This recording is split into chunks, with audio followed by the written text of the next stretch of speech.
Jai Baba, Chapter 45.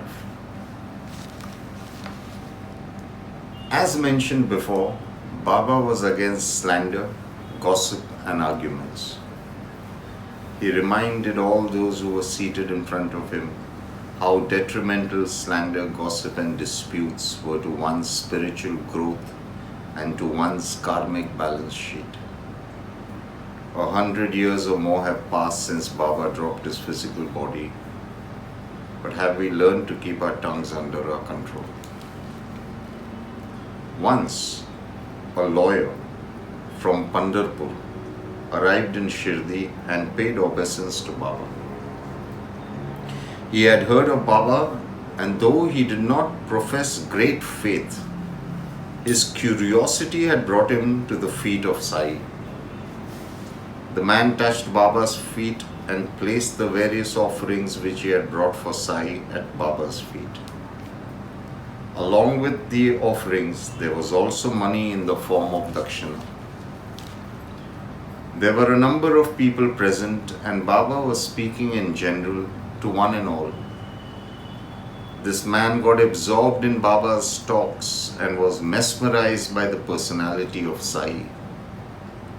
Like moths drawn to fire, all those who came into Baba's orbit were engulfed in Baba's sheer divine magnificence. One could not help but feel this attraction towards him. It came about naturally and with great intensity. The only way we can experience this magic is by meditating on him and truly loving him more and more with each moment. There is something so tender in Baba Sai that nobody can escape the net which he has thrown in order to bring all his children towards him. Anyway, this man was completely absorbed in Baba and his talks when suddenly Baba turned towards him. His eyes had a twinkle, his lips a wry smile. He said, "People are so smart. They abuse me behind my back, but in my presence they fall at my feet. They even offer dakshina and various offerings to me. They curse and ridicule me behind my back, but in front of me they are filled with devotion and love. I find this behavior so strange, extraordinary." Baba said this in a very casual manner. It was obvious that nobody truly understood to whom this statement and observation was directed towards. All those who were present knew that Baba never spoke without a reason. Obviously, there must be somebody in the mosque who had slandered and bad-mouthed Baba. Nobody knew who it was, but our lawyer understood that the statement was directed towards him. His eyes lowered in shame. Yes, he had ridiculed and slandered Baba some time back. He had participated in a discussion which did not involve him, but had freely thrown about his caustic words against Baba. He looked at Baba, who was now talking to others about their problems. In his heart, the lawyer was certain that Baba was justified in making this observation. Yes, he should have abstained from passing such disparaging remarks. He wondered as to why had he opened his mouth when he was not the concerned party, nor had he any true knowledge about Baba. He cursed this tendency of passing his opinion on any and everything. Yes, he had blundered by speaking ill of Baba and the other person concerned. He, like so many, had this habit of trying to put others down through harsh and ridiculing words. This pleader took Baba's blessings and left for the Wada, and then he confessed everything to Dikshit. He said, "All that which Baba spoke in the mosque is true.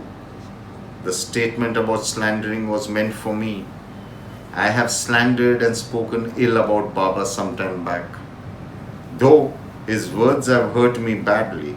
I know that I deserved each and every word.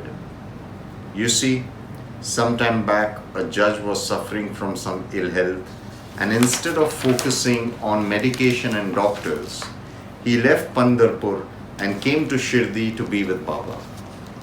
The judge was certain that it was Baba who would cure him and not the medicines. Everybody in the office, there were discussions about the judge's faith in Baba, and thus neither the judge nor Baba was spared of harsh and ridiculing words. The sad part is that even I contributed to those discussions. It truly was none of our business, but still we gossiped, maligned, slandered, and ridiculed. I have played a role in this unfortunate affair, and thus Baba pointed this out. I know that he pointed this out to save me from repeating such a blunder again. I know that Baba dislikes gossip, slander, arguments, and putting others down. I have learnt my lesson. Baba is truly omnipresent. Where is Pandharpur and where is Shirdi? Nothing can be hidden from Sai. I truly believe that Sai is everywhere, all around us, even within us. We need to be very watchful of what we think, say, or do. Sai is watching. The fact is that this story does not only concern the lawyer, it concerns each one of us. We need to tread our path of life carefully. We need to be very watchful of our thoughts, words, and deeds. Our Baba is watching. Before we end this chapter, let me ask you something. Did you know that once Baba made the holy Ganga and Yamuna flow from his big toe of his left foot? One day, Das Ganu requested Baba to give him permission to leave so that he could bathe in the holy Prayag. Baba looked at him amused. Prayag, you say? Why go there? You see, in this big toe of mine resides Prayag.